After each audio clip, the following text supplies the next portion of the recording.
Hey, what's up everyone, Forever Studios here. Welcome back to another video, and guys, today we're going to be taking a look at another custom model. Today we're going to be looking at the Vulture Droid. Now, as you guys, if you have seen the previous episode of Building Kamino, basically I showcased this new model in the episode, and that was kind of the main focus of it. In that episode, I stated I was going to do its own separate video where I can actually showcase, the model by itself and get more in depth with the details on it. And honestly, this is a really nice model in my opinion. It's probably my favorite design of the Vulture Droid. The Vulture Droid is kind of a weird build, or at least structure, and not really a lot of Lego designs actually pique my interest. And honestly, this is actually a really nice design that I really do like. Now, of course, this is the design from BrickVualt.toys. They did a fantastic job on designing this thing. If you would like to get these instructions for yourself, I'll leave a link in the description below.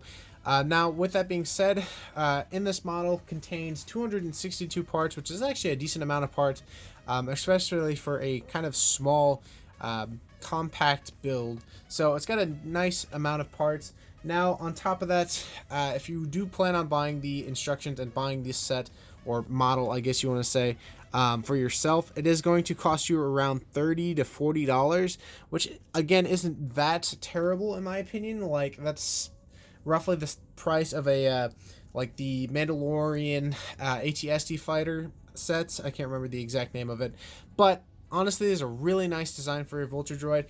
Honestly, if you go about it correctly on Bricklink, you could probably get it for a little cheaper than the $30 to $40 on spending it. But honestly, I don't think it was that bad. I think I spent like maybe $35 total on this, and even so, that was just going off of like buying all the brand new parts, because I just decided to go full out. But honestly, I really love this vehicle. I think it looks fantastic. Now, with that being said, if you do buy these instructions for yourself, you're going to get two sets of instructions. One to actually build this one, of course, being the gray, blue, and light gray. And that was kind of used in the middle of the Clone Wars, after the Clone Wars had begun, and near the end, to the end of the Battle of the Clone Wars. So this was kind of like the end of the war Vulture Droid. And other than that, it also comes with the instructions to build the tan one, which was used during the Phantom Menace up until like the beginning of the Clone Wars. So it's really nice actually, because if you want to get both of these, or if you want to get one or the other, it's really nice to give you the option to build, well, of course, one or the other. Now, currently, I do not have the tan one completely built. I actually haven't bought any parts for it, just because of the fact that for Kamino, I'm going to be using this one, which is the blue and gray variant. And honestly, I would like to get the tan variant. I think the tan one actually looks a lot nicer than this one. This one actually looks really nice. The detail on it is pretty on par to what the Vulture Droid actually looks like. So it is pretty cool to actually have this in the dark blue and light gray and dark gray. But honestly, I really like the tan design as well, and I honestly will probably be buying that maybe soon. I don't know whether or not when I'm gonna actually do it, but I would like to get it eventually, because I'd like to have both of these Vulture Droids built. Now, with that being said, I'm going to be showing you some of the features. I'm going to take it off of its little stand that I built for it. Now, of course, it is a nice, skinny little build. The main, I guess, one of the issues is it's a little, not really flimsy, but like it can break a little easy if you're not careful with it. But it is really nice. You can lift the head up, so you can kind of have the head poking out from the actual body of it.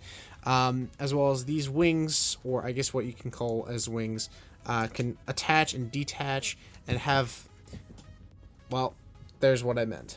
Okay, so like I said, the main problem I have with it is, of course, it is very, not really fragile, but the connection points aren't really the greatest. That is probably the, I guess, least favorite thing about this thing.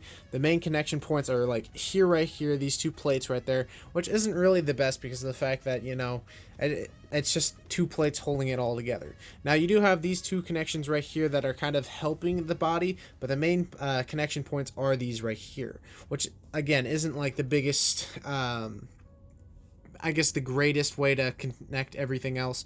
But I did open up the wings so you can kind of see like what it would look like if it is flying into battle. This is actually one of my favorite poses. It can go into like I guess the standing mode. I'll have to pause the camera so I can actually arrange the legs, because you can't really lay it like this because the body's facing flat. So I'm going to pause the video, get it in a standing position, and we'll end off the video. And there it is in its standing form. It actually looks really nice in my opinion, having it kind of like in its standing position, kind of getting ready to fly off to attack clone troopers. Again, it looks really nice. The only issue I have with this mode is because of the fact that, as you can see, these things right here, they're kind of the tips of their wings. They're not really the stablest because they're only I guess are only connected from one 1x1 plate, which is, you know, it depends on how sturdy it is. Sometimes these will break, and you know, of course, they will come forward. But honestly, other than that, it looks really nice in my opinion. Very accurate to what the Vulture Droid looks like. I do have some comparisons before we actually do end off the video. Here it is next to a clone trooper, just a plain clone trooper right there. As you can see, it's got some decent height to it. If I am correct, it is a minifig scale Vulture Droid, so it is scaled correctly to a minifigure. Looks really nice in my opinion because, you know, it just I guess you get the feel like, oh my goodness, like this guy is actually pretty big. That is compared to the clone trooper, and of course why not compare it to a Republic ship, that being the gunship right here. So moving the Vulture Droid little bit over there, that way you guys get to see the gunship on screen with it. As you can see, there's definitely some size difference, the gunship of course being a bit bigger than the Vulture Droid. Honestly, it looks really nice. I think both of them look really cool in my opinion together.